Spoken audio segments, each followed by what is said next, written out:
tous, bienvenue sur Paulette Click. Paulette Click, c'est tous les mois une émission où on débat sur un sujet qui peut tous nous toucher. Paulette, c'est un média indépendant et Paulette Talk, c'est une channel avec des podcasts, l'émission et un compte Insta où vous pouvez justement nous contacter pour nous proposer des sujets à aborder. Aujourd'hui, l'émission d'aujourd'hui, on est ravis d'accueillir nos invités qu'on va vous présenter avec Juliette. C'est sur la santé mentale. La santé mentale, c'est un sujet qui nous touche tous. C'est un sujet dont on parle peu et qui reste encore un peu tabou et qu'on est ravis d'aborder aujourd'hui et qui est tout aussi important que la santé physique. Donc Juliette, je vais te laisser présenter nos invités. Et oui. Alors Déborah, tu as 21 ans, tu viens d'Alsace. Tu es coach et tu aides les personnes dépressives qui subissent des relations toxiques et tu es youtubeuse. Exactement. Voilà. Angelo, tu as 33 ans, tu es de région parisienne. Tu es fondateur du compte Instagram Balance ta peur et suite à ça, tu as créé le podcast Balance ta peur. Tu es un artiste qui accompagne les artistes dans le processus de création. Non mais tu as un gros truc aussi toi, hein. Directeur artistique, thérapeute, voilà. Tamara, tu as 33 ans, tu viens de Trappes. Ton nouvel album Agapé est sorti le 26 avril dernier. Ton clip Olé Olé vient de sortir avec Chila et Kanye Samet. On adore d'ailleurs ce morceau, je veux dire. Tu es en tournée un peu partout en France et tu es notamment au Palais des Sports le 22 juin. Tout bon, 10 sur 10. Il en reste encore une. Leslie, tu as 29 ans, tu viens de Paris, tu es fondatrice du podcast SPM Ta Mère et Compte Instagram. Tu comptes Instagram, je dis quoi? C'est du podcast. Du podcast Instagram. Désolée, l'Instagram. On met 5 points. Et comme elle se comporte bien toute l'année. Exactement, merci. Et tu es prof de yoga et tu es atteinte de TDPM, le trouble dysphorique prémenstruel. Et tous les termes SPM et tout ça, on va l'aborder plus tard dans l'émission. C'est tout ce qui touche autour des règles. Des règles. Exactement. Merci d'être parmi nous. Merci à tous. Bon, alors déjà, on va commencer cette émission par essayer de définir ce que c'est que la santé mentale. De plus en plus de comptes naissent sur les réseaux, justement, pour parler de l'expression de nos émotions. Il y a Balance ta peur, SPM ta mère et tout plein d'autres comptes dans ce genre. La santé mentale, ça reste très tabou en France et souvent associé finalement à la honte, à la dépression, à la folie et des choses dont on n'a pas forcément envie de parler. Je vais faire un petit tour de table, mais juste le premier qui se sent inspiré de prendre la parole. Pour vous, la santé mentale, c'est quoi? Comment vous la définissez? Et surtout, pourquoi c'est encore aussi tabou voilà, de par vos... Notamment en France. Ouais, surtout en France, alors que... Ça se développe beaucoup aux États-Unis, en Angleterre aussi. Ouais. Mais c'est tabou même par soi-même, je crois. Du coup, je commence, pardon.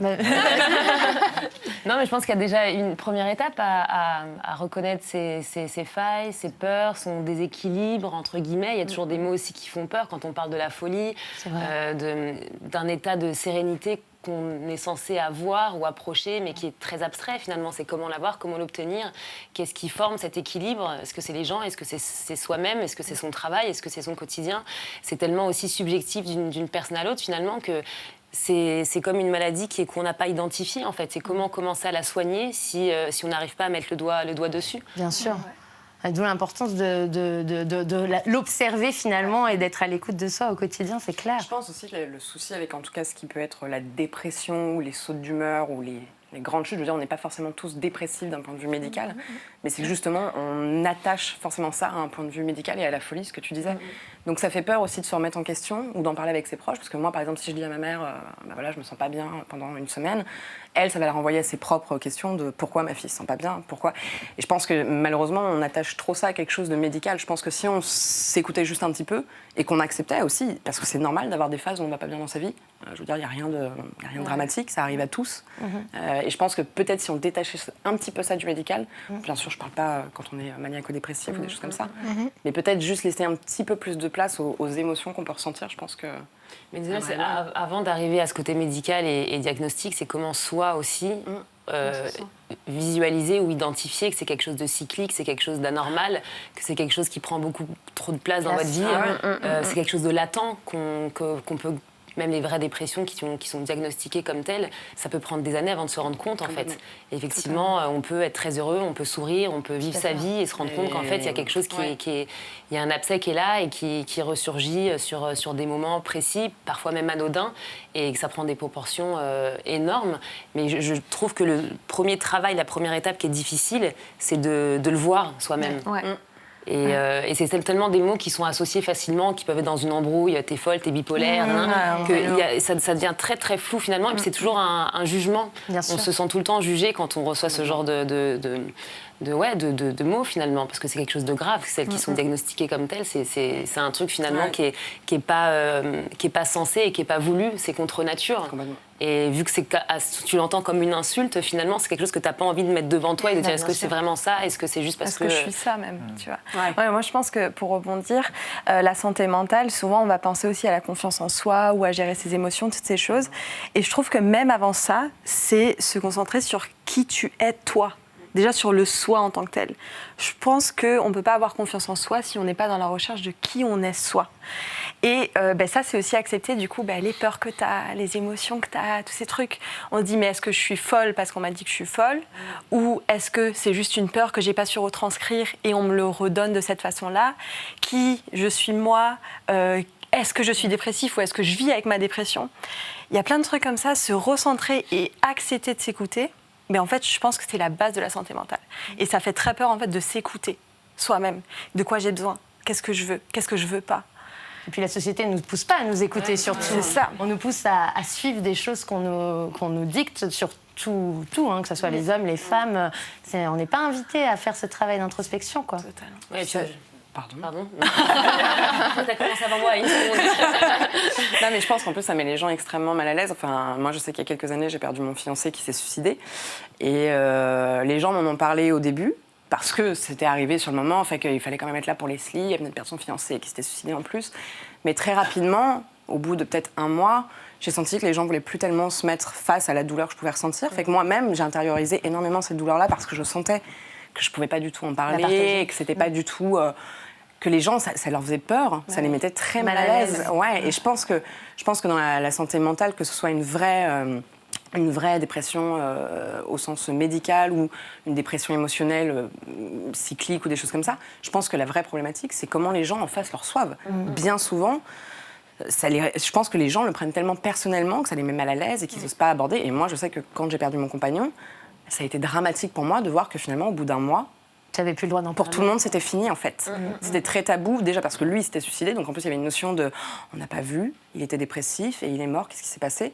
Et de moi en plus, est-ce que Leslie va aussi se suicider parce que le délire de l'amour, on rejoint son compagnon? Et ça, c'était d'une violence, je pense que c'est le gros problème. Et justement, je suis partie au Canada où j'y suis restée 4 ans, et là, comment la santé mentale est traitée et acceptée, c'est pas du tout la même chose qu'en France.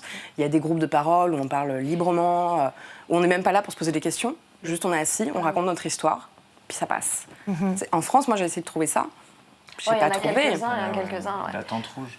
Ouais, mais c'est compliqué, hein. C'est très cher. C'est clair. Enfin, c'est très cher. Oui, il faudrait pouvoir. C'est 30 balles. Moi, je peux pas faire une tente rouge à 30 balles tous les mois. Après, c'est les associations, sinon. Moi, j'ai été dans un groupe de parole pour parler des viols et toutes ces choses-là. Et ça a été avec le planning familial. Et en fait, je savais même pas que ça existait. C'est parce que j'étais dans la recherche que tu sais que ça existe. Mais sinon, la plupart du temps, comment on règle ces problèmes? Soit on intériorise et à un moment, on bouillonne et on n'en peut plus. Ou soit on essaye de parler avec les gens, mais c'est un peu de l'intime. Dire qu'on va pas bien, est-ce qu'on va me comprendre? Est-ce que je suis pas la seule à me sentir comme ça? Et du coup, je pense qu'en vrai, ce qui serait intéressant, c'est qu'on arrive à en parler librement et que les gens arrivent à voir que c'est pas tabou de prendre soin de soi, d'assumer qu'on ait des peurs, d'assumer que des fois on va pas bien, qu'il s'est passé des choses compliquées. Et je crois que ça fait écho aux gens parce que même si on n'a pas la même histoire forcément, on connaît ces émotions un peu là, autour. Mais c'est là où ça devient facile justement d'être dans un groupe de parole qui a vécu à peu près les mêmes choses que toi. C'est ça. Et qu'en plus, il y a encore moins de jugement parce qu'il y a un une connaissance du sujet. Une connaissance. Il y a un vocabulaire aussi qui est peut-être qui fait moins peur, qui est plus cru, une compréhension qui est directe. Et puis aussi un non-jugement.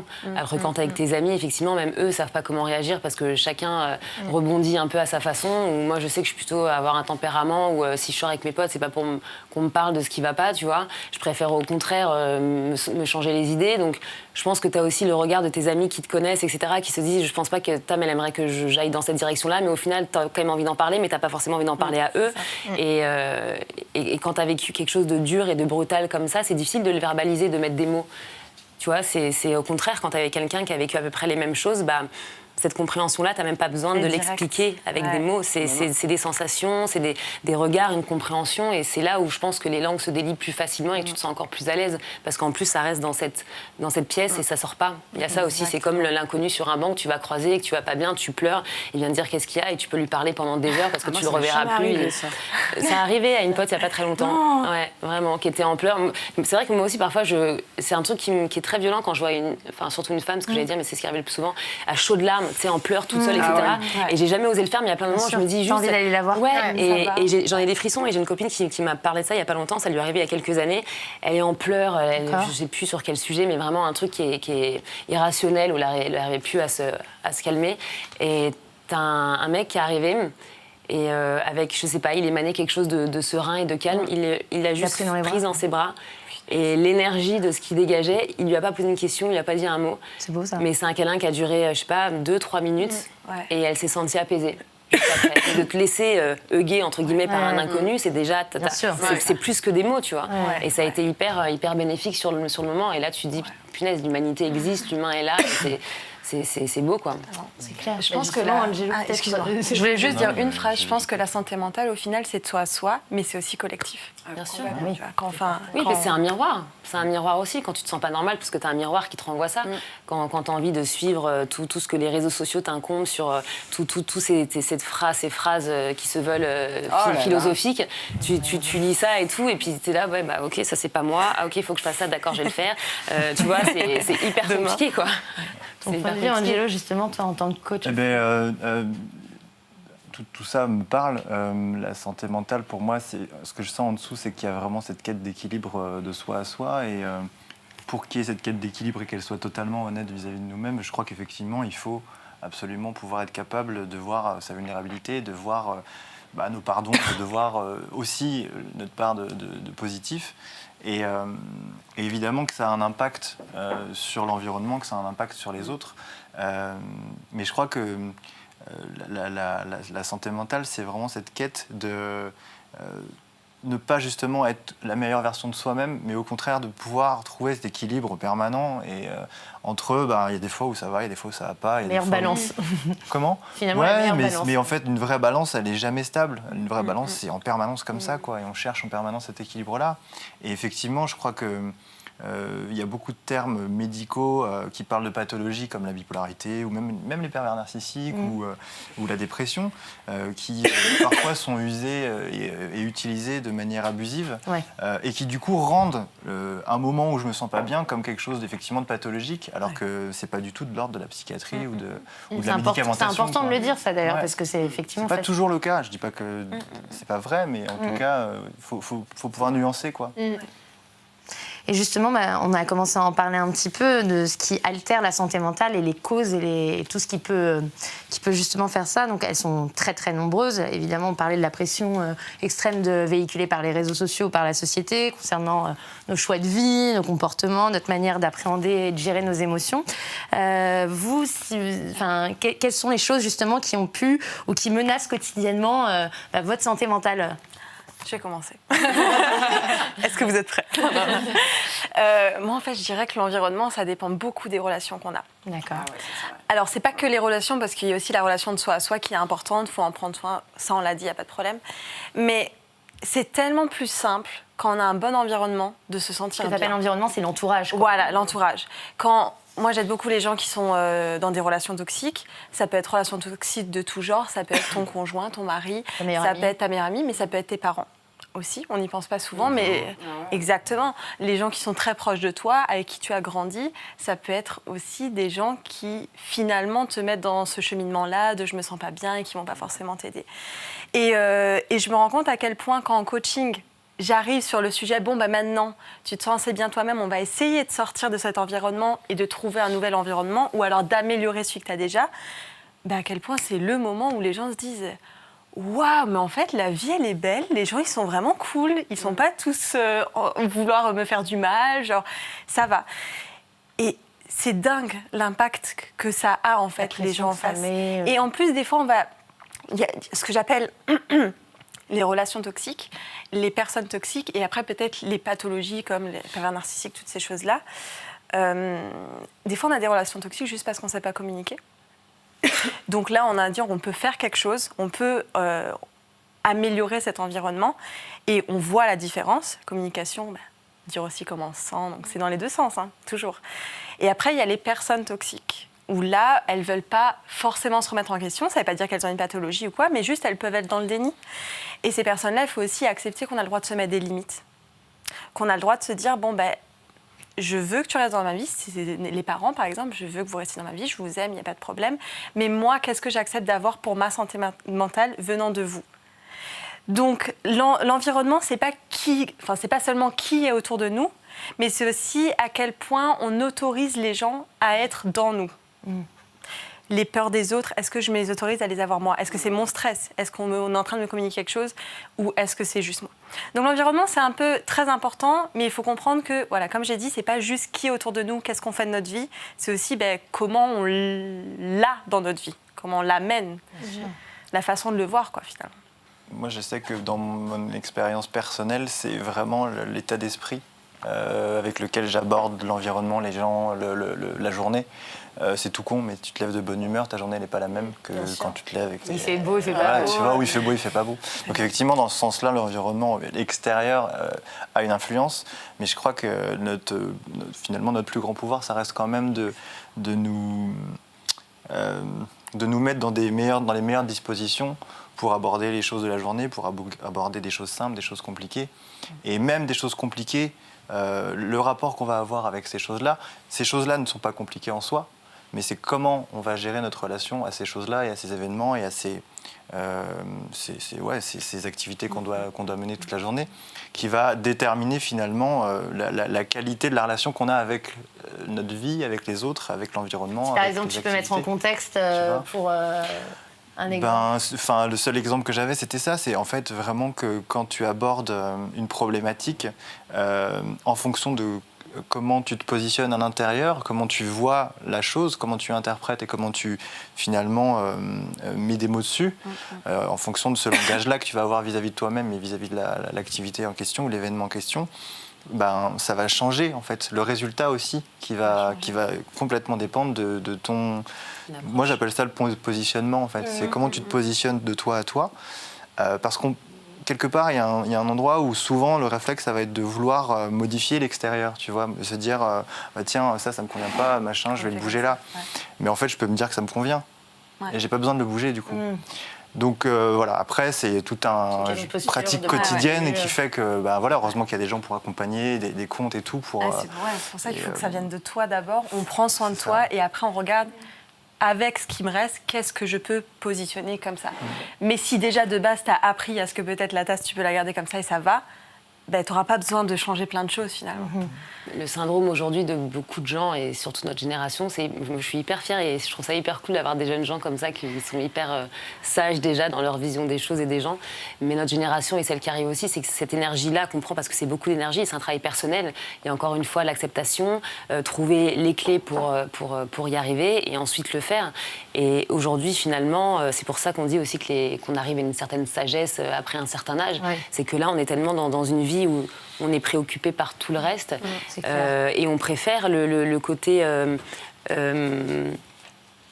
le côté plus léger, plus joyeux des choses qui vont nous faire oublier, qui vont penser ces espèces d'œillères comme peut être mon métier, le vôtre ou d'autres choses.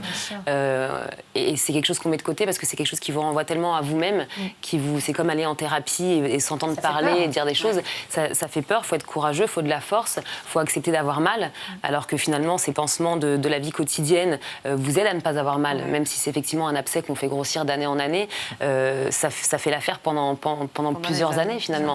Et ça tient, voilà. Et il suffit, je sais pas, d'avoir des enfants, de se retrouver dans une vraie situation qui vous éveille toutes ces peurs-là, et là, ça jaillit fois 1000. Mais effectivement, de prendre ce temps-là et cette énergie-là, quand t'es jeune, quand t'as 20 ans, quand t'as 30 ans, alors que c'est maintenant qu'il faut le faire pour avoir une belle vie plus tard, ou une meilleure vie en tout cas. Mais il y en a combien qui le font ? Tu préfères t'épanouir et de la vie, tu préfères te concentrer sur ta carrière professionnelle, et puis ça tu dis c'est pas grave, ça ira, j'ai pas d'enfant, je suis pas mariée. Et au final, t'arrives à une période charnière parfois et tu dis j'ai toujours ce dos-là, je me dis qu'à 20 ans, j'ai le temps, ça va être cool, je vais changer. Ah non, à 30 ans je suis la même, ça n'a pas changé. Et donc du coup c'est là où effectivement souvent on commence à conscientiser les choses, mais après, avant de se mettre en route, ça peut prendre encore 10 ans, 20 ans. Moi, je trouve ça hyper flippant, en fait, de mettre le doigt sur le truc et de se dire, ça, c'est ce que tu es, maintenant, fais en sorte que ça aille mieux. Ouais. Des thérapies, on a combien de gens qui en ont fait? Beaucoup de courage. Bien sûr, beaucoup de courage et de force. Et puis en plus, c'est tellement quelque chose que tu dois faire personnellement, tout seul. T'as beau avoir ta famille. Personne ne peut le faire pour toi. Bien sûr. Et que même si tu le fais pour faire plaisir à des gens, ça aura pas l'effet escompté. L'importance de témoigner, je pense, parce que justement, on manque aussi de représentation, de gens qui n'ont pas peur de parler du chemin qu'ils ont fait. Je pense que... Parce que si tu prends la parole, par exemple, toi, en tant que personnalité, ta voix... Mais tu vas bien.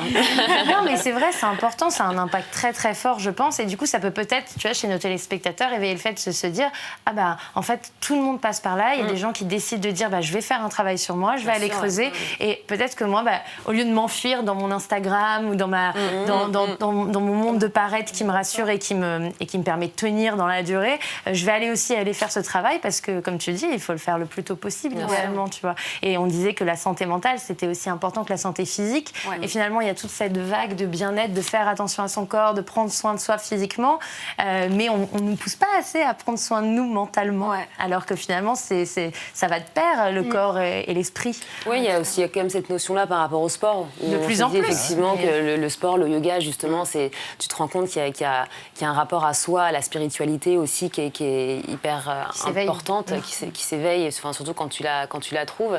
Mais c'est ça qui est très contradictoire, c'est qu'en même temps, on est dans une génération où les réseaux sociaux sont le centre de notre vie, et qu'en même temps, il y a cette mode du bien-être, de bien manger, et faut pas que ça devienne une mode, en fait.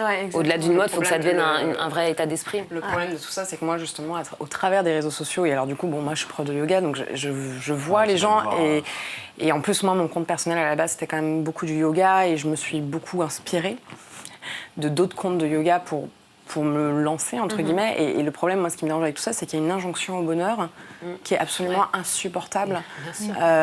Et le yoga, les gens vont au yoga, ils prennent pas le temps. C'est-à-dire qu'ils déroulent leur tapis, ils font leur cours, merci beaucoup, ou alors ils posent une question, comment avoir mon grand écart, puis ils repartent. Fait qu'en fait, c'est une injonction de faites du sport pour vous défouler, faites du yoga pour être zen, ne mangez plus d'animaux, etc. etc. Mais au final, il faudrait peut-être s'intéresser à pourquoi on fait ça, pour en avoir les bénéfices. Aller payer 25 € dans la salle de yoga la plus cool de Paris, c'est très bien, mais si tu prends pas le temps de juste regarder ta voisine, de juste t'excuser si tu la bouscules, de juste prendre un temps justement où tu respires, c'est ça le yoga. Et le sport et la musique, plein de choses. D'ailleurs, ça commence par la respiration. C'est vraiment ça. C'est étonnant parce qu'il y a effectivement ce qu'on sent tous là vachement, c'est cette espèce d'injonction effectivement au bien-être et en fait, il y a une sorte de quête de performance dans le bien-être, en fait. Et de consommation du bien-être, en fait. C'est super bizarre. Il y a un jugement sur les gens qui ne le font pas. Bien sûr. Et donc une culpabilité à recevoir, de dire OK, je m'en... Ils vont pas mieux, en plus. Ouais, en plus. Non, mais c'est vrai. Je dirais pas non. Mais dans les profs de yoga, je veux dire, même nous, en tant que profs de yoga, on est extrêmement surmenés. On n'est pas forcément dans l'environnement le plus peace qui soit.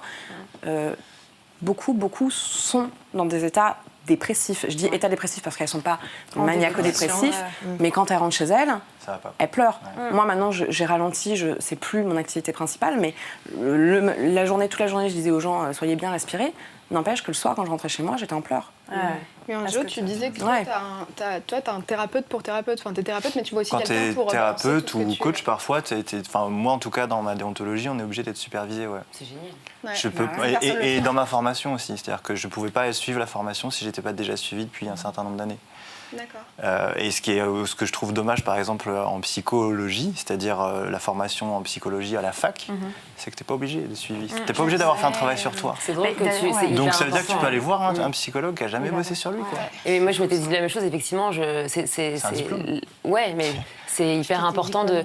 je m'étais dit, les premières années où j'avais envie d'aller voir un psy, je me dis, mais pourquoi je vais aller entendre quelqu'un me dire des choses ou alors me faire entendre dire des choses devant quelqu'un qui va rien me dire forcément, mais juste ressentir cette énergie, alors que cette personne-là, elle est comme moi, elle est humaine, et elle doit avoir plein de doses et des failles et des trucs, tu vois. Et effectivement, en cela, déjà de savoir que toi, tu es supervisé par quelqu'un d'autre, il y a quand même un truc où tu fais un travail sur toi-même.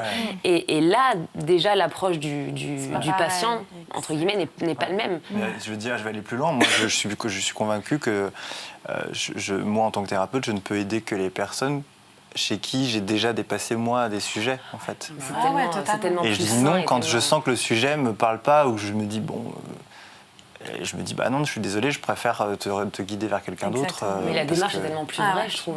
Comment je peux aider quelqu'un si je connais absolument pas le... Ça n'a pas de sens, je suis exactement pareil. Et surtout, même au-delà de connaître, c'est que tu l'as vécu et que tu as dépassé ça et que le chemin, tu l'as fait avant de l'emmener vers là. Pareil dans les outils, je n'utilise toujours que des outils que j'ai déjà expérimentés pour moi et qui m'ont servi. S'il y a des outils que je propose ou que moi j'avais testé à l'époque de la formation et où finalement je me dis ça me parle pas trop, ça m'a pas trop aidé, je serais très mal à l'aise de le proposer, quoi. C'est honnête, c'est beau. Juste pour nos téléspectateurs, par exemple, qu'est-ce qui peut être le déclic pour venir consulter, pour aller consulter, parce que des fois, il y a des gens qui n'osent pas passer le pas pour des raisons, par exemple, celles que tu viens d'énoncer. Qu'est-ce qui peut être le déclic? À quel moment on se dit, tiens, je vais quand même aller voir quelqu'un, ça peut m'aider à aller faire ce travail sur moi dont tu parlais tout à l'heure? Ouais, moi je pense qu'il y a plusieurs choses. Je dirais que j'ai 2 opinions là-dessus. La première, c'est que des fois, on peut juste tomber sur un témoignage. Par exemple là, aujourd'hui. Exactement. Moi, je sais que sur ma chaîne YouTube, j'ai eu beaucoup de commentaires de gens qui m'ont dit parce que tu as osé parler, du coup, je me dis que c'est pas une honte.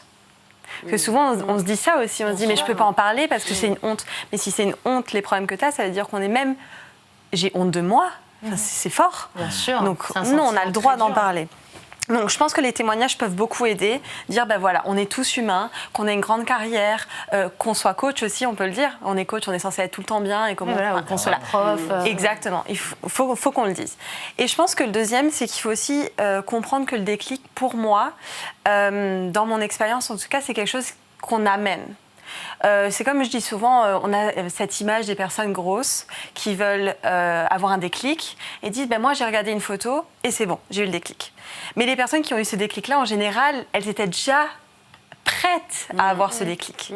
Donc peut-être qu'en discutant avec les gens, en se mettant dans un environnement où tu sais que ça va t'amener au déclic, là, le déclic, il va arriver. Moi, c'est ce que je disais, j'ai eu plusieurs déclics dans ma reconstruction parce que j'ai été dépressive pendant 7 ans presque. Et je pense que le moment où j'ai eu le déclic, finalement, c'était après le moment où j'ai déjà vu une psychologue. Parce que j'ai eu ce petit truc de j'ai le droit d'en parler, on va en parler à une psy.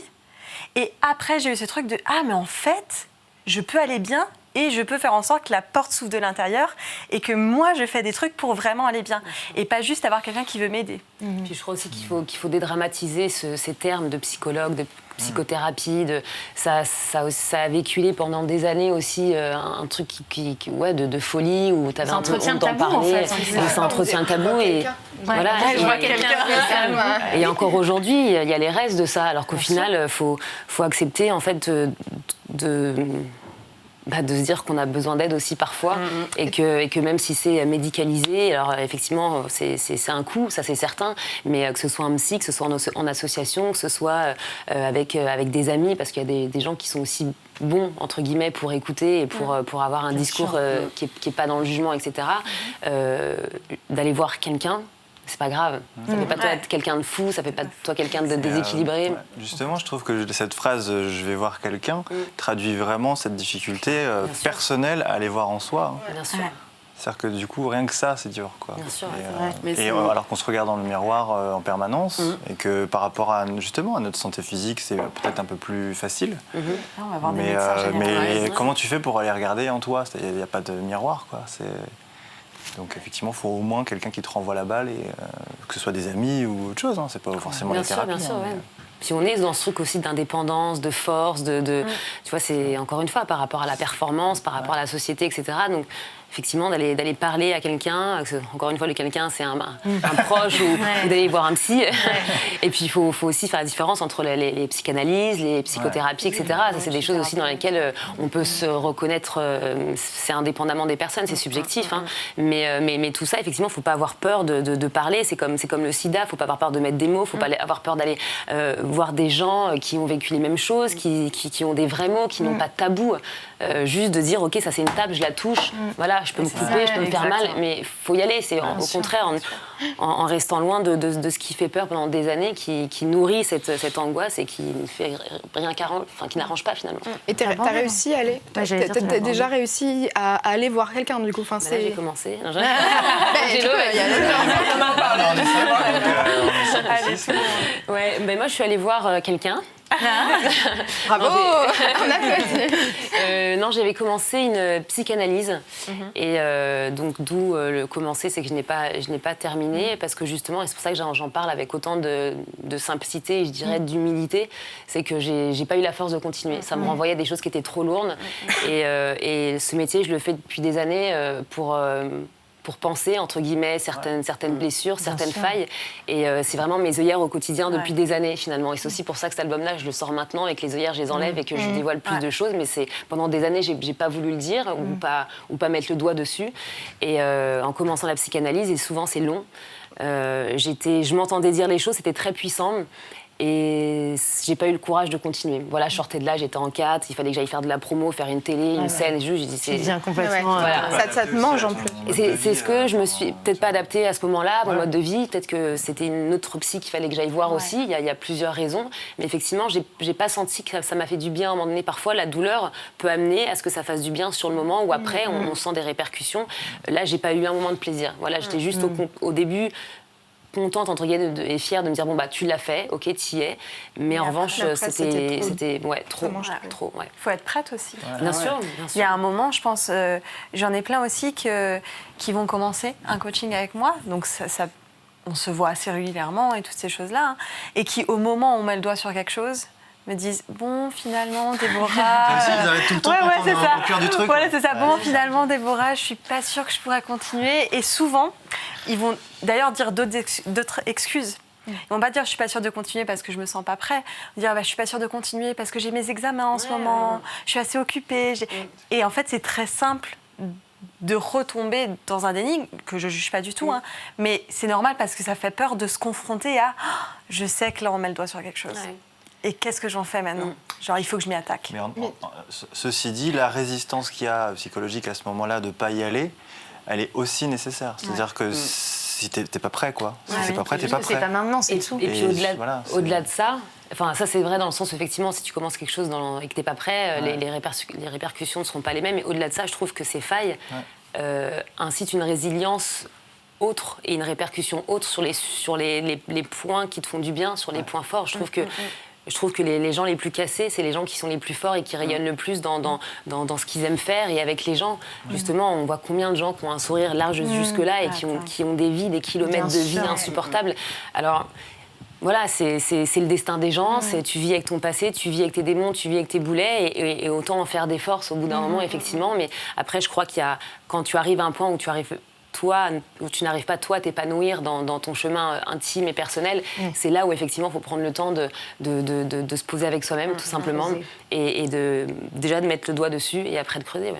Après on n'est pas obligé non plus, parce que perso, j'ai voulu faire un travail sur moi et tout, mais je voulais pas aller parler à des gens pendant des heures, que ça me renvoie à mon passé qui était trop douloureux et j'ai pas voulu. Du coup maintenant je fais de l'hypnothérapie et en fait c'est des espèces de one shot où après je me sens vachement mieux et j'ai pas été obligée de déballer tout et me souvenir de trucs dont je voulais vraiment pas me souvenir et je suis très bien avec ça et je sais que c'est passé mais je voulais pas en reparler, donc il y a aussi d'autres solutions un peu plus immédiates où ça fait du bien, quoi. Et c'est-à-dire dans l'hypnose, tu te souviens pas de ce que tu as dit? Si, je me souviens, mais c'est pas. En fait, on va pas creuser, non. C'est juste, je repense à un souvenir positif, à mon état actuel, et en fait, c'est un truc avec les mains et un état de bien-être et une espèce de méditation profonde. En fait, ça règle un peu les choses et je suis pas obligée d'aller chercher les failles, les causes qui ont fait que je suis comme ça maintenant, en fait. Ça, c'est intéressant aussi, parce que ce qui crée beaucoup d'angoisse, c'est, moi, ce que je le vois sur le compte, c'est mais alors pourquoi pourquoi je vis ça, pourquoi je suis comme ça, et comment on fait, et machin. Et en fait, parfois, juste de se concentrer sur autre chose, et de prendre du temps à faire du yoga, prendre soin de soi, etc., et finalement pas nourrir ce truc-là, cette angoisse, c'est aussi une solution. Quoi. On n'est pas obligé d'aller voir dans son passé, enfin, je veux dire, la psy... D'où l'importance du yoga ou de la méditation, justement, dans le traitement de ce genre de mots, parce que finalement, on n'est pas là pour parler de pourquoi tu te sens mal, ou il y a des choses qui... Mais par contre, tu travailles sur le corps ou sur l'état de bien-être et les sensations. Et la sophrologie aussi. Voilà, exactement, Et sur tu traitement. Et aussi, quelquefois, si c'est juste de la prévention, en fait, parce qu'on n'attend pas d'être malade psychique ou d'être pas bien. C'est aussi, c'est du avant, c'est de la prévention, en fait. On essaye d'être bien avant. On va prendre soin de soi pour justement prévenir le moment où on va être vraiment en down. Et puis on n'a plus le réflexe de ça. Aujourd'hui, on va chez les médecins, on veut entendre qu'on a une angine, on veut qu'on nous prescrive les trucs pour l'angine, prendre les antibiotiques, rentrer chez soi et que ce soit réglé.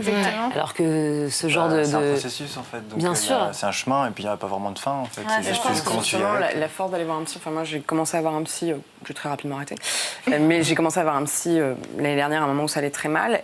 Et je crois que moi, ce qui m'a énormément libérée, et depuis ça va beaucoup mieux, c'est d'entendre quelqu'un qui est extérieur à ma vie, qui me dit « Ok, vous avez une vie vraiment, vraiment violente, puis vous avez le droit de ressentir ce que vous ressentez. » Et en fait, juste d'avoir quelqu'un en face de moi que je ne connais pas, qui n'a pas d'affect amical ou amoureux pour moi, juste qui entend les faits. « Ok, vous arrivez ça, puis ça. » Puis waouh, c'est dur, puis vous êtes quand même là. Puis vous avez le droit de pas être bien avec ça. Et moi, je sais que derrière ça, je vais pas continuer à le voir parce que pas d'argent, pas le temps, pas de plein de choses, on se trouve des excuses. Mais juste le fait d'entendre que j'avais le droit de pas être bien et que oui, ce qui m'est arrivé n'était pas évident, et ben ça libère, ça ouvre une porte. Parce que super forte en plus. Tu dis mais c'est vrai. Je suis encore là debout et j'ai morflé. C'est vrai, parce que souvent, quand tu vas pas bien, on le fait parce qu'on a envie de bien le faire, mais on va dire à tes amis, mais attends, pense aux trucs positifs, rappelle-toi, il y a ça, il y a pire. Mais des fois, c'est juste bien d'entendre quelqu'un qui te dit « Ouais, ce qui t'est arrivé, c'est horrible. Puis t'as le droit d'être en colère, puis t'as le droit de pas être bien. » T'as le droit de pleurer aussi. Ouais, t'as le droit, en fait. Je crois que dans ces moments-là, ce qui se passe simplement, c'est vraiment t'acceptes complètement où t'en es, quoi. Et putain, ça soulage, quoi. Ouais. T'essayes pas d'être autre chose que ce que t'es là, et du coup, ça passe mieux. Et même avec tes proches, ça bah passe alors là, par là en plus, aussi, on tu regarde vois. avec le regard de Mais il y en a l'autre, combien, et moi la première, quand ça va pas, tu sors de chez toi, t'as un smile, et tu vois, et finalement, quand on te pose comment ça va, il y a personne qui dit non, qui dit non, ça va pas. Moi, j'adore faire ça. C'est rare, hein. Non, mais c'est vrai parce que en fait, elle m'énerve cette question, et donc du coup, je trouve qu'en plus des fois, il y a des gens, ils vont vraiment pas bien, et du coup, moi, j'aime bien dire des fois, non, ça va pas trop là, mais parce que tu me demandes, donc je pars du principe que t'es prêt à écouter, que la réponse, ça soit peut-être autre chose en fait. Tu vois. Tu peux dire que ça va pas et ça veut pas dire qu'il y a besoin de créer un moment pour ça. Non, ça va pas. Moi, ça va pas, mais vas-y, on continue à voir. Ça devrait être normal, tu vois, c'est ce que j'allais dire. C'est souvent pourquoi tu réponds que ça va, parce que tu as envie de couper court la conversation et basta. Et c'est comme le non aussi. Le non, ça paraît rien. On n'ose plus, on n'ose pas dire non. Et parce qu'il y a une justification qui est censée aller derrière, parce que t'es poli, parce que t'es bienveillant et que tu veux pas blesser ou au contraire, etc. Mais en fait, on a le droit de dire non, en fait. C'est ça qui est drôle, c'est que finalement, pour s'affirmer, il faut dire non, quoi. Ouais, c'est vrai.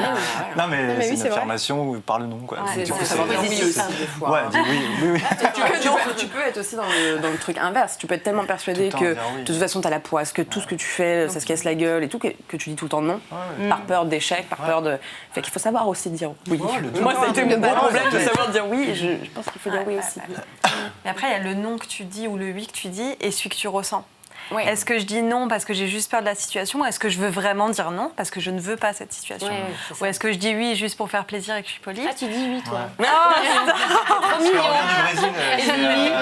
vous savez que tout le trop monde me le mignon. dit tout le temps, Non, c'est mais l'Alsace. dis plein de fois oui, c'est trop mignon. L'Alsace brésilienne.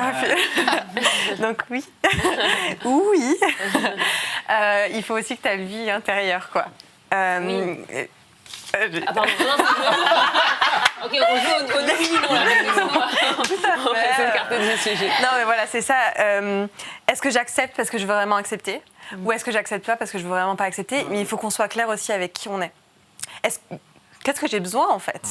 Et du coup, je pense que rien que de savoir dire non ou savoir dire oui, au final, c'est déjà de l'écoute de soi. Mais de suivre ses envies, c'est comme... Enfin, moi, ça peut m'arriver aussi. Par exemple, je vais prévoir une semaine à l'avance un dîner, par exemple. Ouais. Mais combien de fois, ou même, je dis une semaine, mais parfois c'est la veille pour le lendemain, parce que je suis bipolaire, je rappelle. Mais tu vois, la veille pour le lendemain, je vais prévoir un verre, un dîner et tout. Et ben le lendemain, j'ai pas envie. Mais quand je dis que j'ai pas envie, j'ai vraiment pas envie. Donc là, je me dis, est-ce que je me force parce que je me suis engagée De plus en plus, mais alors que je suis là et j'ai vraiment pas envie, tu vois, quand je te dis, je suis en mode chez moi, canapé, j'ai envie de parler à personne, j'ai pas envie de faire semblant de sourire, machin. Ou est-ce que je dis oui parce que je me suis engagée, parce que c'est des potes, parce que machin. Et donc là, tu te retrouves à dire, bah non, je peux pas parce que. Et tu mytho, quoi, tu vois. C'est ça. Il faut habituer les gens à se culpabiliser là-dessus, parce qu'en fait, quand toi tu dis, bah, écoute, franchement, je te dis la vérité, là, je le sens pas, j'ai pas envie, J'ai pas l'espace mental dispo pour tu leur donnes aussi l'autorisation de le faire. Et moi, c'est ça que j'ai remarqué, c'est que du coup, finalement, bah, moi, par exemple, de plus en plus, je dis non quand j'ai plus envie. Voilà, et je dis, je suis désolée, vraiment, non, je suis fatiguée, je suis pas dans le mood, Ouais. je suis fatiguée et tout, c'est compliqué, je sais que je m'étais engagée et tout. Mais du coup, je sais que la personne sait qu'elle est dans un cadre de bienveillance où, en fait, si ça lui arrive, elle pourra le faire. Et tu sais, t'as toujours ces copines où tu sais que, genre, elles t'en voudront à mort. Et puis t'as celles où tu sais que comme elles sont directes, elles aussi, sur ce qu'elles ressentent, bah, tu peux toujours l'être avec elles. Moi, c'est mes amis préférés, ça. Ils disent, ok, chérie, c'est pas grave, passe une bonne soirée. Mais oui, c'est génial. Mais c'est génial, il faut éduquer les gens à être comme ça. Et c'est pas grave, en fait. Enfin, tu décides comment t'es, c'est pas les autres qui vont t'imposer. Dire ça à ta mère ou à ton père, je prends une appelée. C'est plus difficile, les parents. Dans ces cas-là, t'es plus dans l'approbation de l'autre, de est-ce que c'est ok pour toi, machin, que dans en fait, bah, là c'est mon besoin, donc voilà, c'est comme ça. C'est comme ça, et j'ai pas forcément envie de me justifier, j'ai pas non plus envie d'en parler plus que ça, j'en ai pas besoin, j'ai juste pas envie d'avoir cette boule au ventre à sortir, quoi. T'as le droit de le dire, je dis non, je veux pas sortir avec toi ce soir, et en vrai, j'ai pas trop envie de me justifier dessus, juste je veux. Ou alors tu justifies. Non, mais tu peux proposer autre chose. Voilà, c'est ça. Tu vois. Par contre, je te propose, si tu veux, la semaine prochaine, on va boire un coup. Entre parenthèses, peut-être que la semaine prochaine, je n'aurai pas alors, bipolarité. Dascali, Par contre, il y a un truc qui est important, je crois, en relation, c'est finalement de aussi se poser la question de qu'est-ce qui compte pour moi aussi. Est-ce que la relation compte pour moi? Et dans ce cas-là, si je sens que j'abîme quelque chose, bah, peut-être qu'il y a un besoin quand même de renourrir le truc à un autre moment. Mais moi, je sais que ça peut m'arriver avec plein de gens différents, que j'aime du fond de mon cœur, mais que c'est pas une personne en particulier, mais ça m'arrive très souvent. J'ai pas envie. Parfois, tu te forces, t'as la boule au ventre, t'es pas bien. Et c'est horrible, que tu dis, mais pourquoi je m'inflige ça, en fait? Je pourrais juste dire non. Et tu sais, quand t'oses dire non et que la personne juste te renvoie un ok, pas de soucis, on se voit plus tard, t'as un soulagement, t'as un poids sur les épaules qui... mieux, t'es prête à sortir. Bien sûr. Tu culpabilises parce que tu l'as mis en plan. Ah non, c'est vrai en plus. Il y a un truc qui est intéressant, c'est que là, nous, on est finalement une domination féminine autour de cette table. Toi, tu es là, c'est ton métier aussi. Mais si on parlait de l'expression des émotions du côté masculin, chez les hommes, parce que c'est un sujet aussi, parce que nous, finalement, même si c'est work in process pour tout le monde, en vrai, on a une petite longueur d'avance. C'est plus facilement assimilé à la femme qu'à l'homme. J'aime pas faire de généralité en fait, donc je pourrais pas répondre comme ça. Je sais juste que moi, dans mon vécu, j'ai été élevé par des danseuses et des danseurs, et donc forcément, la notion de genre est un peu balayée dans la mesure où c'est une activité où en fait on s'en fout que voilà. Après, dans les gens que je vois, et dans les gens du compte, il y a clairement, il y a 10% d'hommes. 10% d'hommes sur ton compte. Sur le compte et dans ma patientèle et dans ma clientèle. Donc voilà, et c'est difficile pour les hommes, j'imagine, en plus de venir voir un homme et de parler de leurs émotions. En revanche... Et jeunes en plus. Et jeunes, ouais. Je pense que ça peut jouer là-dessus. Ouais. Tu vois, si t'es un mec de 40 ans qui aimerait parler à toi ou à quelqu'un d'autre, tu vois, t'as un truc où tu te dis, mais je suis un mec, je vais pas recevoir des leçons, entre guillemets, de quelqu'un de plus jeune. Je pense qu'il peut y avoir aussi ce... Bah écoute, il y a ce frein-là. Après, moi, j'ai des plus vieux. Enfin, j'ai aussi beaucoup de personnes plus vieux que moi. Mais je dirais que oui, forcément, que l'expression des émotions va contribuer à l'équilibre psychologique au quotidien. Mais tu parlais de l'équilibre même, de paix intérieure avec 80-20, d'énergie masculine et de... Ouais, alors après, c'est-à-dire que du coup, dans l'énergie, parce que là, je vais plutôt parler d'énergie, parce que c'est plus les notions orientales, on va dire. Oui, il faut pas associer à un genre. Non, c'est surtout pas les hommes, les femmes, les genres et tout ça. C'est vraiment l'idée que, disons qu'on peut parler du yin et du yang, quoi. C'est que déjà, tu vois que dans le yin et le yang, il y a toujours un peu de yin ou un peu de yang dans les deux.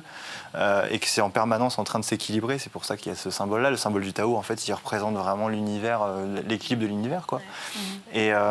Mais étonnamment, dans l'énergie au quotidien, l'énergie, on va dire, du yang qui est plus proche de l'énergie du masculin, on va dire, et celle qui est nécessaire quand on a besoin de trancher, quand on a besoin de faire des choix, quand on a besoin de mettre beaucoup d'énergie d'un coup ou de manière ponctuelle. Alors que l'énergie du yin, plutôt dans le féminin on va dire, mais c'est une traduction occidentale que j'aime pas non plus, ça va plutôt être justement dans le lien, dans la communication, dans l'idée de distribuer de l'énergie, de la diffuser plus sur du long terme, quoi. Et c'est pour ça que je dis souvent l'équilibre réel finalement dans notre quotidien pour une santé physique et psychologique, ça va plutôt être 20% de masculin et 80% de féminin. C'est-à-dire que si tu es en permanence en train de vouloir mettre de l'énergie alors que normalement c'est censé être ponctuel pour trancher, faire des choix, etc., et se mettre en action par exemple, dans ces cas-là, oui, il va se créer un énorme épuisement au niveau physique aussi, quoi, et énergétique. Et, à cause du burn-out, des trucs comme ça, des pétages de câble. Et voilà, c'est ça. Et moi, je sais que je suis à 80% à peu près, tu vois, tranquille, quoi, dans ce truc où... et quand j'ai besoin de trancher, quand j'ai besoin de me mettre en action, quand j'ai besoin de faire des choix, etc., là, effectivement, j'utilise l'énergie qui va être une dose un peu plus importante que d'habitude, mais qui va être ponctuelle, quoi, juste à ce moment-là. Si je suis en permanence là-dedans, je m'épuise, quoi, en fait. Surtout quand on n'en a pas besoin. Mais tu es né, excuse-moi, tu es né comme ça, c'est ton tempérament ou c'est Non, je suis un quelqu'un de très travail? colérique à la base. D'accord. Mais c'est important de, tu vois, parce que c'est parfois bien de tu dire, rencontres parce qu'il y des a des gens gens et qui c'est se tu disent, dis c'est facile, ils sont comme Non, ça. c'est un chemin que je fais et je suis tout le temps en train d'apprendre, en fait. On dirait un grand sage. Et comment en fait. t'es passé de passer de C'est quelqu'un vite, c'est très bien, colérique à quelqu'un justement qui est 80% de... Alors, il y a un truc, c'est que j'ai retrouvé mon père biologique. Ça m'a beaucoup aidé parce que justement, dans ma construction du masculin, on va dire, clairement, il y avait une carence, il y avait une quête, quoi. Donc, j'étais en colère contre tout le monde et contre moi-même, etc. Et puis, du coup, ces rencontres, plus le fait de l'avoir retrouvé et d'avoir commencé ce travail en thérapie, m'a énormément aidé. Celle qui m'a aidé à ce moment-là est devenue ma superviseure, donc c'est elle qui continue à m'aider en tant que thérapeute. Et en fait, je ne suis pas contre être en colère. Enfin, il n'y a aucune émotion qui est interdite, quoi. Bien sûr. Je suis en colère régulièrement. Mais c'est juste qu'en fait, ça c'est pas obligé de durer. Ce qui fait souffrir souvent, c'est une émotion qui dure trop longtemps et qui a plus sa place et qui est plus adaptée à la situation. Quand tu es en colère, tu es en colère. Donc si tu la traverses et que tu la vis pleinement, tu la vis pleinement. Mais elle n'est pas censée durer, quoi. Et puis là, tu travailles aussi sur d'autres choses, sur l'ego, sur... bien sûr. Mais quand on regarde les enfants, si tu regardes un enfant, tu le regardes 10 minutes, en 10 minutes, il a 60 émotions, et il n'y a pas de transition, et il n'y a pas de... Comment on dirait il se justifie pas, il essaye pas de comprendre pourquoi, il vit ses émotions pleinement, quoi. Un coup il pleure, un coup il crie, un coup il rigole, un coup il pleure, un coup il crie, un coup il rigole. Enfin, et c'est comme ça en fait. Et ça c'est l'état qu'on perd. Alors évidemment socialement en tant qu'adulte on peut pas être comme ça. ingérable. Là l'élection ce serait horrible, tu vois. Demande à une nana qui est en plein SPM, la transition vers le SPM là. Mais du coup t'as plein de. C'est ça. Non mais c'est vrai, ce truc d'enfant et tout, on a des hauts et des bas quand on est en Voilà, pour les téléspectateurs, rappeler ce que c'est que le SPM. Les syndromes prémenstruels, souvent on associe ça à avoir juste mal au ventre, mal au dos. Le problème c'est que les syndromes prémenstruels... Syndrome J'étais en train de SPM, faire le féminin. Pardon. Le problème c'est ce qui vient avec ça, c'est surtout, je veux dire, la question de qu'est-ce que t'as tes règles, c'est pas du hasard, c'est parce que 3 jours en général, les pires décisions qu'on prend, c'est 3-4 jours avant ses règles. Hein, quand on quitte son mec, quand tu regardes sur le calendrier, en général, c'est 3 jours avant tes règles. Okay. J'ai quitté mon mec il y a pas longtemps. Elle est donc célibataire. Oui, l'annonce. C'est vraiment très célibataire. C'est dit. Mais et la problématique, c'est que souvent, selon les... Alors, malheureusement, il y a très peu d'études sur le sujet, donc on ne sait pas très bien d'où ça vient. On sait que c'est dû aux hormones, au cycle hormonal, mais on n'est pas capable d'expliquer pourquoi certaines, ça va juste se traduire par avoir envie de pleurer devant une pub Whiskas, et puis d'autres, ça va se traduire par des envies de suicide. On ne sait pas exactement d'où. Et le problème, c'est que comme ce sujet est très peu connu, la plupart des femmes se pensent bipolaires ou borderline. Parce qu'en effet, c'est hyper changeant, c'est-à-dire que tu passes, t'es un jour très très heureuse, et le lendemain, tu te réveilles et tu sais pas pourquoi, tu as envie de flinguer la terre entière, et parfois toi compris. Et ça, c'est même plus du SPM, là, c'est vraiment le degré au-dessus. Alors là, c'est plus le TDPM, donc le trouble dysphorique prémenstruel, et là, pour le coup, et ça touche beaucoup plus de femmes qu'on peut penser. Hein. Moi, j'en ai été victime pendant des années, je ne sais pas ce qui fait que ça s'est calmé, peut-être parce que je lui laisse moins de place, c'est difficile à expliquer, mais moi, j'avais des envies de suicide tous les mois. tous les mois, 3 jours, 4 jours. Tu le relatais direct à tes règles, enfin, comment Mais non, comment tu réalises que c'est lié à ça? J'ai mis des années à comprendre, et c'est pour ça que moi, je me rappelle pleurer et demander à ma meilleure amie, mais qu'est-ce que j'ai? Est-ce que je suis bipolaire? Est-ce que je suis borderline? Est-ce que je suis schizophrène? Parce que ça arrivait vraiment d'un jour et répétitif tous les mois. Moi, je suis d'une nature en plus très joyeuse, très optimiste, malgré un côté très sombre derrière. Mais je suis pas quelqu'un qui me laisse aller et puis qui attend sur le toboggan qu'on arrive jusqu'au bout. Fait que j'arrivais pas à l'identifier. Et en fait, j'ai trouvé des réponses sur des sites américains, sur des sites anglais. Mais en France, aucune réponse. Ça a été complètement par hasard. Et moi, quand j'ai commencé à réaliser ça, quand j'ai commencé à en parler avec mes amis, juste sans parler du TDPM, mais juste en parlant des SPM, et quand tu parles avec tes amis et que tu dis, tes copines te disent, j'ai envie de chialer, et que tu dis, peut-être qu'il va y avoir les règles qui arrivent, et qu'elles disent, ah ouais, et que tu te rends compte en apéro que finalement, toutes tes meufs, elles disent la même chose, qu'elles ont envie de chialer, que... Mais puis il y a un truc caricatural aussi à ça. Complètement. Tu vois, genre t'embrouilles avec ton mec, ça, t'as tes règles, tu vois, où ça devient même très facilement une blague. Alors en vrai, ça te prend ton énergie plusieurs jours c'est par an. important de dire parce qu'on se rend pas compte que c'est quelque chose qui a un vrai impact, parce que des fois, finalement, tu vis des émotions sans les relater à tes règles. Enfin, je veux dire, moi, jamais je me suis dit, tiens, si je suis en train de ressentir ça, c'est parce que j'ai mes règles dans 3 jours. Enfin... Et le truc, c'est qu'en plus, souvent, déjà, les émotions, c'est associé au féminin. Donc en plus, si on en rajoute par rapport à ça les hormones... Et quoi, la grossesse aussi, quoi. Tu te rends compte pendant toute la grossesse, effectivement, et les puis la hormones... ménopause. Et en fait, la chose, moi, en tout cas avec ce compte Instagram, c'est juste un moment de redonner en fait, les lettres de noblesse à ce que sont les hormones. Souvent, les hormones, enfin les émotions, on dit que c'est quelque chose de mal. Être triste, c'est mal. Être en colère, c'est mal. Être trop joyeuse, c'est mal aussi, d'ailleurs. Et c'est vrai. souvent, voilà, on va dire, t'as tes règles dans un sens genre, t'es de mauvaise humeur, t'as tes règles. Mais ça serait peut-être bien, en fait, de mettre le point de dire, putain, même en ayant envie de chialer tous les mois, même en remettant notre vie à zéro tous les mois dans notre tête, on arrive à faire nos shit. On est chef d'entreprise, on est chanteuse, on est artiste, on fait tout. On fait tout et on est mère et on a la charge mentale derrière. Tu sais, en fait, genre, les émotions, il faudrait peut-être juste leur redonner leur lettre de noblesse. Parce que j'estime que c'est un super pouvoir d'avoir des émotions. Et avoir les émotions hormonales aussi. Je veux dire, ouais, il y a cette période avant les règles où tu pleures et tout. Mais à la sortie de ça, il y a aussi une période où tu te sens hyper bonne, où tu te sens hyper forte et tu casses la baraque. Bien sûr. En fait, c'est surtout ça, quoi. On va terminer par un petit tour de table et je suis désolée parce que j'aurais envie qu'on continue super longtemps. On a plein de sujets qu'on n'a pas pu aborder. Des heures de travail. Rapidement, un petit conseil pour prendre soin de sa santé mentale. Genre votre tips à vous, même si on sait qu'on est tous work in process en permanence et qu'il n'y a pas de... Enfin, je pense pas qu'il y ait d'état, comme tu disais, c'est une balance qui a l'habitude de faire ça, mais les petites choses que vous vous dites, vous, à vous-même dans votre tête pour aller mieux quand... C'est bien que tu commences par moi parce que j'ai pas encore trouvé le petit truc. Ça va être vite, je vais te répondre maintenant, c'est que je ne sais pas. Voilà, je cherche, je vais écouter mes collègues. Moi, je mange une raclette, je mange bien, ça me fait plaisir. Je dirais que pour une meilleure santé mentale, il faudrait sortir du mental et se remettre dans le corps, dans l'action, dans le mouvement. Dans l'émotion. Dans la création, tu me disais. Dans la création aussi, ça aide, mais la création, c'est un mouvement. Donc je pense que vraiment, l'idée, c'est de sortir du mental et de revenir à l'action, le corps, quoi, voilà, le mouvement. Être dans le physique plutôt que d'être ouais, carrément. Arrêtez de penser. Ralentir. Ouais. Moi, comment je décris ma méthode de travail, c'est sur agir. Et donc, exactement. Et je dis souvent, il vaut mieux arroser une plante un petit peu tous les jours qu'un seau d'eau une fois par mois. Pourquoi ? Parce que je pense qu'elle est bien, que ce soit physique ou mental, finalement, ça se travaille. C'est un processus, comme on l'a dit, ça se travaille un peu tout le temps. Je pense que c'est plus dur d'attendre et de tout gérer à un seul moment. Ouais, c'est clair. Ouais, c'est vrai. Ne me regarde pas comme ça. Elle va te dire non, j'ai pas envie ce soir. Apprendre à dire non. Donc je pense qu'il y a ça, déjà le truc de... En fait, on a le droit d'y aller petit à petit. C'est important même d'y aller petit à petit dans l'action et pas juste dans... je médite et je mets de côté. C'est très bien, il faut. Hein. Mais on a le droit d'avoir plein de façons de faire. Et surtout, on a le droit de demander de l'aide. Moi, mon tip, ça va être un truc très pragmatique, mais se déconnecter des internets. Genre, le soir, arrêter de scroller sur notre Instagram toute la soirée. C'est un vrai tips. Arrêter de se dire que toutes les filles, tous les mecs qu'on voit sur Instagram sont des gens qui sont hyper bien dans leur vie. C'est pas la réalité. Et je pense que vraiment, juste se déconnecter, ne même pas forcément regarder un film le soir, je pense qu'on le fait plus. Hein, on se couche tous avec Netflix, avec Instagram. Tu peux prendre un livre, tu peux prendre un bouquin pour gribouiller, tu peux prendre un thé, tu peux jouer avec ton chien.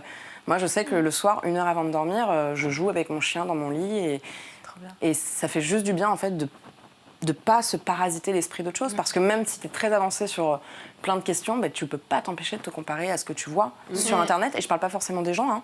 Je parle de Pinterest, quand tu vois des maisons super belles et que toi, t'es dans 25 mètres carrés. Tu te dis, bon, bah, mon appart, il est nul. Bah non, ton appart, il est pas nul. Ton appart, c'est toi qui l'as eu et c'est pas un appart Pinterest, mais c'est autre chose.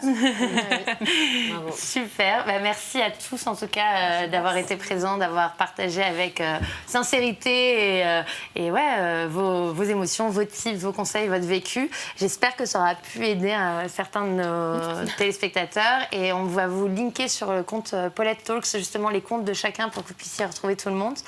Moi, question santé, il n'y aura pas grand-chose à voir. Non, par contre, il y a un super album qui fait du bien. Et tu mets du perso dans l'album. Ah bah j'ai fait que ça. Hein. Et ça inspire. C'est le début de thérapie. Ça inspire énormément. Je trouve que justement, les artistes ont une façon de transmettre des messages comme ce qu'on est en train de faire là, d'une autre façon, mais qui est souvent très puissante. Effectivement, je me suis rendu compte qu'en étant si humaine pour la première fois dans mon album, que ça parlait différemment aux gens, même qui ne m'écoutaient pas. Et juste d'être ensemble et de s'écouter, de se parler, etc. Il y a quelque chose de très individuel finalement, mais qui réunit parce qu'on est tous humains et qu'on vit les mêmes choses, quoi. Et c'est très puissant. Ça paraît un peu banal, premier degré, mais c'est très puissant. Tellement vrai, tellement vrai. Trop d'amour. On va finir sur ça, sur l'amour. Un gros câlin. Un câlin. Merci à tous et à la prochaine.